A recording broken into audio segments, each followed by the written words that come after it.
2 महीने के अंतराल में क्या-क्या परिस्थिति निर्मित हुई, वो सिंगरौली की जनता के सामने और आप सबके समक्ष है। उसमें मुझे बहुत विस्तार से चर्चा करने की आवश्यकता नहीं है, लेकिन फिर भी आपने पूछा है तो ज़रूर बताऊँगा कि जब से ये नई मोहन जी की सरकार आई है, बनते ही पहला कांड भारतीय जनता पार्टी के नेता के द्वारा संयोजित तरीके से बैढ़न में लूट के इरादे से घर में घुसकर एक महिला की निर्मम हत्या कर दी जाती है। फिर उसके बाद चितरंगी में एक भारतीय जनता पार्टी के नेता के द्वारा एक हरिजन व्यक्ति को जो सरपंच का भाई था और किस तरीके से उसको दौड़ा करके खुलेआम गोली मारा जाता है। फिर इसके बाद उसी चितरंगी में एक आदिवासी व्यक्ति को गाड़ी से कुचल दिया जाता है।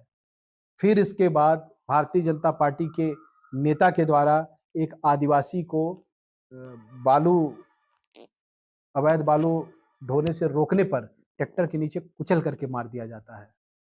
तो लॉ एंड ऑर्डर वर्तमान समय में सिंगरौली में कैसा है मुझे बताने की आवश्यकता नहीं है।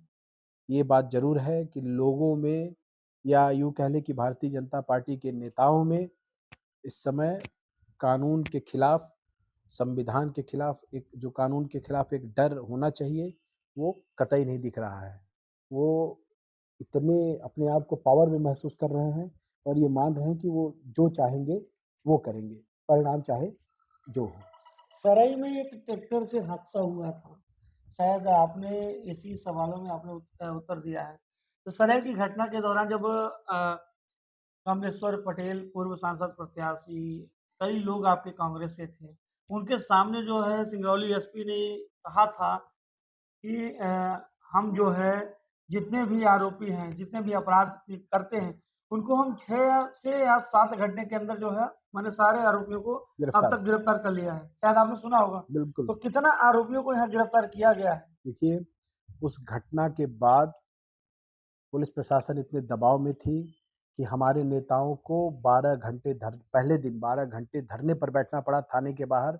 हमारे जिलाध्यक्ष ज्ञानेंद्र द्विवेदी जी और उनकी तमाम टीम वहाँ पर धरने पर बैठी। तब जाकर के रात में मुकदमा कायम होता है।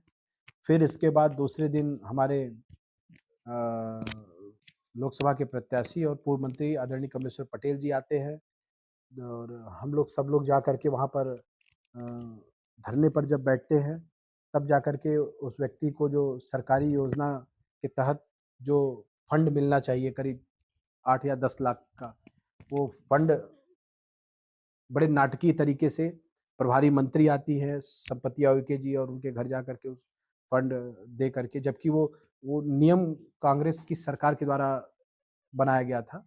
उस कानून के दायरे में ही उनके मतलब वो 8 साढ़े 8 लाख रुपए दे करके स्वयं की पीठ थपथपा के भाजपा वाले चले जाते हैं और जनता वहाँ के विधायक का भारी विरोध करती है। वीडियो भी आप लोगों ने सुना होगा। तमाम जिंदाबाद मुर्दाबाद के नारे लगाती है। तो ये सारी जो घटनाक्रम है इस बात की ओर इशारा करती हैं कि कहीं न कहीं कानून में लचर व्यवस्था है इस भारतीय जनता पार्टी की सरकार में। जिससे जनता और परेशान है, गरीब, मध्यम वर्गीय, हरिजन, आदिवासी पीड़ित है इस भारतीय जनता पार्टी की सरकार में, निश्चित तौर पर। और जो सत्ताधारी हैं, उनका बोलबाला है, उनके इशारे पर प्रशासन काम कर रही है।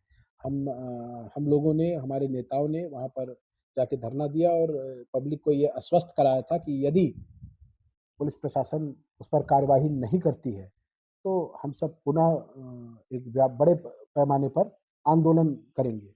जनता ने हमें विपक्ष में बिठाया है। हम आंदोलन के माध्यम से ही जनता की आवाज़ उठा सकते हैं। वो कार्य हम सब कांग्रेस पार्टी के नेता निरंतर करते हुए आ रहे हैं और जनता की लड़ाई आगे भी निरंतर लड़ते रहेंगे। तो यह है सिंगरौली की स्थिति और परिस्थिति से रूबरू आप हो गए होंगे।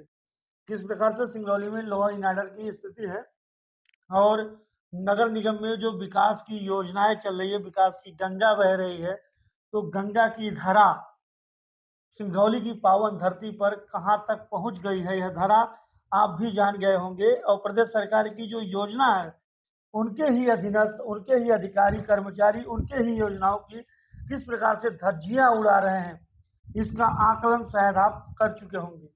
सिंगरौली से मैं अजय फिर मिलते हैं प्रदेश सरकार के किसी विकास के साथ।